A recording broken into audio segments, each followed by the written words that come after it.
de 2023, que dispõe sobre a fixação do subsídio do presidente e dos vereadores da Câmara Municipal para a legislatura 2025 e 2028 e da outras providências correlatas. Com a palavra, vereador Ralph.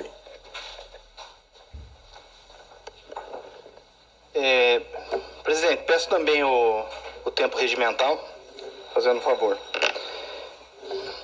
Eu acho interessante quando nós botamos as palavras para valer, né? Primeiro, o Valdenito diz que precisa elevar o salário para elevar o nível dessa casa. E aí, por outro lado, o vereador Cláudio fala que eu quero ver o salário lá embaixo, para a gente ver, vai ser uma outra Câmara. Por um lado, fala o seguinte: se não tiver salário, o nível intelectual aumenta e as pessoas vão ser mais comprometidas, né? Os candidatos ao cargo vão ser mais comprometidos do que os que aqui estão. E por outro lado, quanto mais salário, mais capacitação.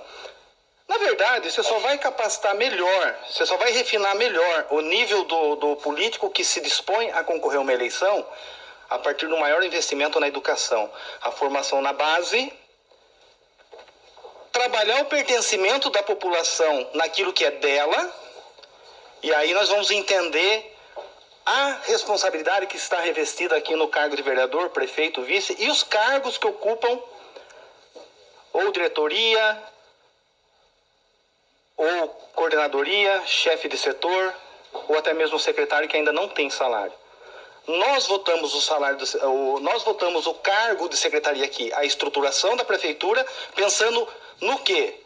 Hoje, tudo que se precisa assinar, a prefeita tem que se deslocar a Brasília ou São Paulo, porque o secretário não tem a legitimidade para assinar um convênio. E também de dialogar direto, porque você chega numa secretaria de Estado, é secretário? Não. É uma assessora que recebe. Se é prefeita, é o secretário de Estado que recebe. Aí o nível da conversa é diferente. Então eu acho que o salário em si não está nem um pouco ligado ao nível do comprometimento que se dá nessa casa. Hoje o processo eleitoral ele é pelo voto. Não precisa ter estudo para ganhar uma eleição.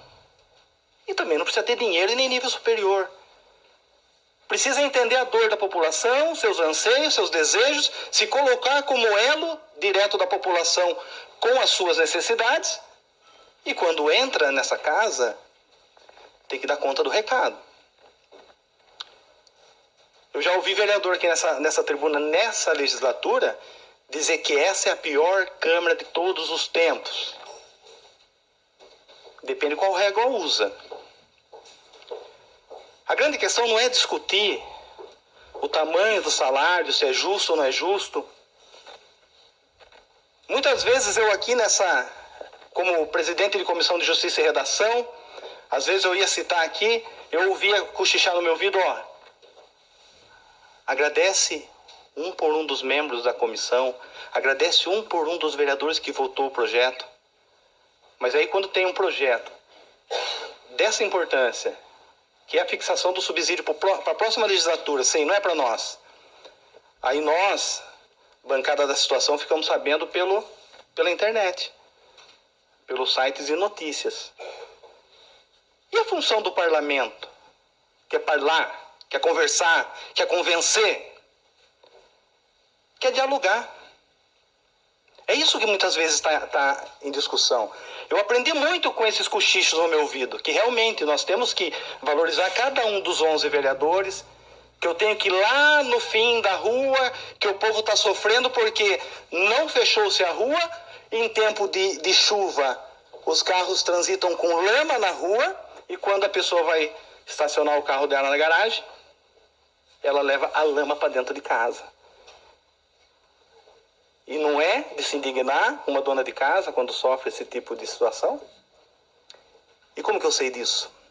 Sendo marcado na internet e indo lá no outro dia para ver em loco e ouvir as pessoas. E aí, eu friso mais uma vez. A discussão em si não é o tamanho da porcentagem, William. se o vereador mentiu postando uma fala.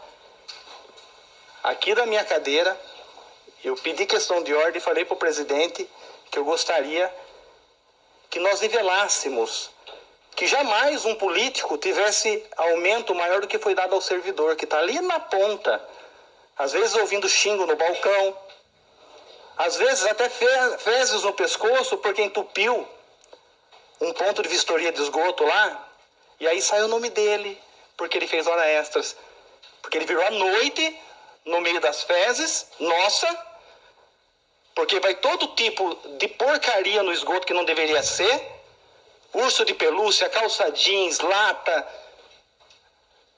e é isso que acontece. A grande discussão, William, o último aumento de subsídio foi em 2016, correto? Depois houve-se uma revisão salarial, então a partir de 2020 não houve mais. Quando eu defendo que não seja dado nem um centavo a mais do que foi para o servidor, poderia ser arrastado de 2020 para cá. Quanto foi dado? Eu sei que esse ano foi 10,5, ano passado foi 18. Daria 28. Quanto foi dado em 2020? Congelou-se, devido à pandemia. Mas o decreto 173. Vai dar? Então, aí, William, que eu falo que a falha está na falta de dialogar. Nós podíamos chegar num número razoável, levar para a população e explicar, fazer o seguinte, olha, nós estamos aí suscetíveis aos mais variados tipos de críticas. Das justas às injustas. Permite a parte. As críticas justas, nós recalculamos a rota da nossa conduta e voltamos no eixo daquilo que é a vontade soberana da população e as suas necessidades. As injustas, entra em campo a resiliência. E isso eu aprendi muito com a vida. Ser resiliente. Tomar as pancadas que a vida dá, transformar em energia e conseguir avançar. Pois não, William? Então, quando você fala dessa forma, né, que não houve fala, não houve alguma comunicação, eu estou me sentindo um moleque aqui. Porque a mesa da Câmara, mais o doutor Rafael, nós nos reunimos com a prefeita. Tá, eu sou do Executivo ou foi eleito pelo Legislativo? Não. A conversa tem que ser aqui. Então, mas... Porque, deixa eu falar uma coisa, William. Ralf, peraí, deixa eu terminar. Ela disse que ia fazer isso. Tá, a prefeita, deixa eu só explicar uma coisa para a população, que existe uma narrativa querendo transformar a prefeita em mentirosa, e a Nelita... Então eu sou mentiroso, perdão, desculpa. Não, vamos debater. Existe um esforço em transformar a Nelita em sem palavra, em mentirosa. Só falta eu falar o que mais dela? Só que acontece. Toda a conversa foi o seguinte. Vocês vão conversar entre as suas bancadas. Vocês me passam. Eu vou conversar com a minha bancada, ver o que eles acham. Só que eu preciso que haja uma reunião com os 11. Para ter uma só palavra. E eu fiquei sabendo, pelo Diário de Justiça, que a pauta já estava em pauta, dada a entrada desse projeto de lei. É verdade, Raul. Na primeira conversa, na segunda não foi assim. E aí, a reunião com a prefeita estava marcada para quarta-feira, houve a sessão extraordinária, a convocação. Gente, por que pressa? Nós temos até o final do ano para discutir esse tema. Não precisava atropelar as coisas. A prefeita responde pelo Executivo e a carga dela já é muito mais pesada para precisar pagiar outros vereadores. Então, assim, eu não quero transformar isso numa guerra. Eu quero transformar isso numa grande oportunidade da gente implementar de fato o diálogo nessa casa. Porque até hoje ninguém está brincando aqui. Todas as matérias aqui foram importantes. Olha o que a gente passou com a questão da água, gente. E nós vemos a prefeita aí sofrendo e, sabe, fazendo da tripa um coração para que consiga finalizar a licitação da nova estação de tratamento da água, o desassoreamento dos canais da nascente, as trocas de bombas, as manutenções que são constantes, trocas de bomba de entrega das água tratada.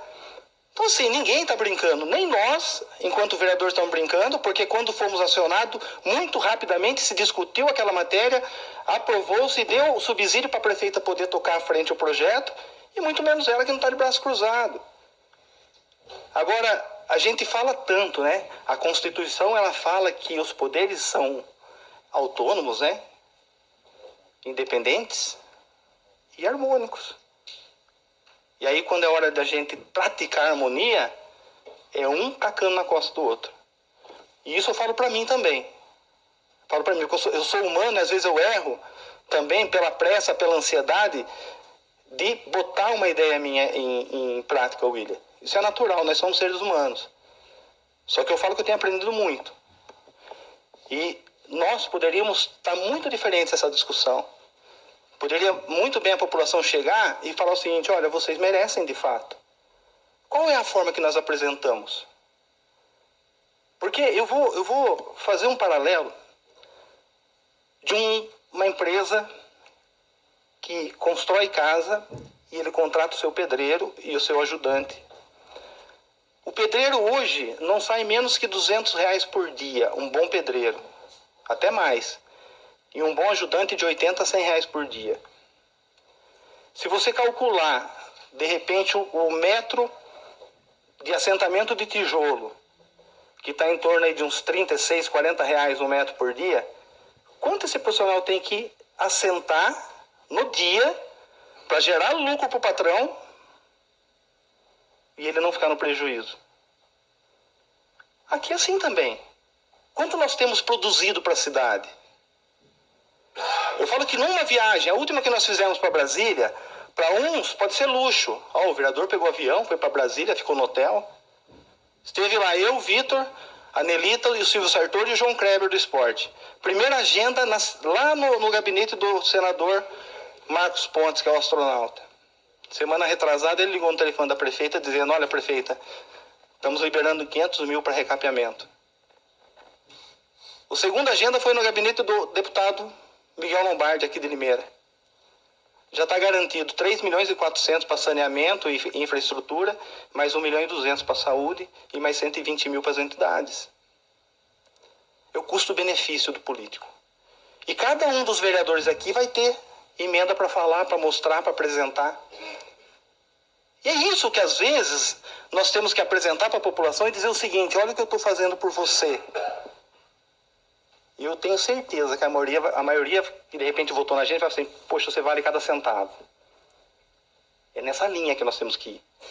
E nós só conseguimos chegar nessa linha de discussão quando nós vamos para o diálogo e vamos olho no olho com a população lá na ponta. Então, assim, eu não quero transformar isso, William, numa discussão de quem é esquerda e direita, de quem é do lado, quem é contra. Cada um tem as suas necessidades. Cada um aqui que foi candidato a vereador sabe o subsídio que receberia. Tem a possibilidade, sim, de aumentar para o próximo. Quem tem certeza que vai entrar aqui na próxima? Ninguém tem certeza de nada, gente. Nós não sabemos nem se nós vamos acordar vivo no outro dia. Entendeu? Nós não sabemos nem se nós vamos estar vivos no outro dia. A Deus pertence o nosso futuro. Mas nós temos que pensar o quê? Nós vamos pavimentar um caminho de futuro para os próximos. Nós queremos tanto que a juventude entre na política. De repente é para eles. Isso aqui passa, gente. Nós estamos. Amanhã ou depois, pode ser que nem queremos mais isso. Expor família, expor o filho. Muitas vezes, deixar a família para segundo plano. Toca o telefone, você vai lá uma reclamação no pronto-socorro, você vai lá na hora atender, falece alguém que primeira luz que lembrou foi de ligar para você, você vai fazer o quê? Olha, não posso, agora estou dormindo. O Dr. Léo foi vereador nessa casa, sabe o quanto é acionado. Porque as pessoas lembram da gente primeiro, Dr. Léo, porque sabe que a gente está sempre pronto e vai dar uma luz. É a luz. Juca sabe o quanto ele é até hoje acionado, mesmo não sendo vereador, a população bate na porta. Então, assim, nós precisamos mudar a forma de apresentar. A gente tem que mudar a forma de se colocar para a população, prestando conta diariamente, prestando conta semanalmente, ouvindo. e mostrar que nós somos o melhor custo-benefício. Então, eu até vou parar por aqui e dizer que dá tempo de corrigir.